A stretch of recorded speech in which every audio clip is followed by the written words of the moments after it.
Well, here's something to think about. When was the last time you checked the batteries in your smoke alarms? You might want to add it to your to-do list because it's Fire Prevention Week. Well, our producer Colleen caught up with Susan McKivley of the National Fire Protection Association Communications Manager to learn more about what we should all think about when having in our homes.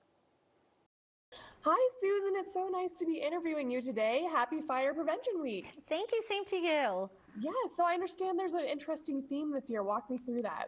Absolutely. So the theme for Fire Prevention Week this year is smoke alarms, make them work for you. And the reason that we're focusing on this message is because we know that smoke alarms reduce the risk of dying in a fire by more than half. They are your first line of defense in a home fire. But the critical element to home fire safety and smoke alarms is that your smoke alarms need to be working properly in order to protect you. Absolutely. That makes total sense. And then where would you say is the best place to install a smoke alarm in your home? So you want to make sure that you have adequate smoke alarm coverage by having at least one smoke alarm on every level of your home, including the basement. And you also want them in each bedroom and near all sleeping areas. Sure, yeah. And then when it comes to checking your smoke alarms, I know that daylight savings is typically a good time to do that, and I know we're approaching that. What would you say about that? Is that good, bad? So you actually want to test your smoke alarms monthly, and you can do that easily by pushing the test button on the smoke alarm. When it comes to replacing batteries, you want to replace the batteries when the alarm starts to chirp. It typically will chirp once every 30 to 60 seconds, and that's a sign that the batteries are running low, and that's a time where you want to replace them. Okay, so say you replace them, but the smoke alarm keeps chirping. What do we do then? What does that mean? Right, so now you want to do a little bit of troubleshooting. Sometimes you can clean the alarm by vacuuming it lightly. You can follow the manufacturer's instructions for doing so, because sometimes some dust can build up in the alarm, or even a spider can get inside. That can impact functionality. Overall, though, if you've replaced the batteries, you've done a little bit of troubleshooting, you could even look on the back of your alarm. It gives you indications of what different sounds mean.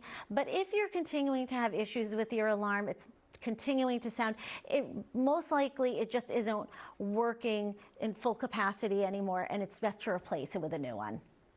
Yeah, well, I'll have to check that. And now, speaking of that, growing up, it was always every 6 months when I would check it. But I understand that, like everything else, fire alarms have improved in technology. Are there some options that make it so you have to check it a little less often? Not really. You always do. You really want to do that regular maintenance, and it, like I said, it's pretty easy. You just press the test button on the alarm, but that's your way of ensuring that your alarms are working and ready to protect you if needed. Awesome. And then what would you say about the ones that have the 10-year life battery? So those you still want to test and make sure that the alarm itself is in good working order. You just don't have to replace the batteries every year. The battery should last for the life of the alarm. That makes sense. And then during this week, is there anything else we should be checking other than smoke alarms? Anything else we should be prepared for Fire Prevention Week? It's always a good idea just to make sure that you're cooking safely. We know that cooking is a leading cause of home fires, so make sure that you always keep a close eye on what you're cooking in the kitchen, whether it's on the stovetop or in the oven. It's also, you know, it's going to be getting colder outside soon, so make sure your heating systems are in good working order, particularly because we know that heating is the second leading cause of home fires year-round, but during the winter months, it is a leading cause of home fires. So again, make sure that your heating systems are ready to go and operate safely. Thank you so much, Susan. Great advice. I have some work to do when I get home today. So thank you for all the tips. We appreciate it. Thank you for having me. Okay, everyone, for more tips and advice, check out firepreventionweek.org. We'll be right back.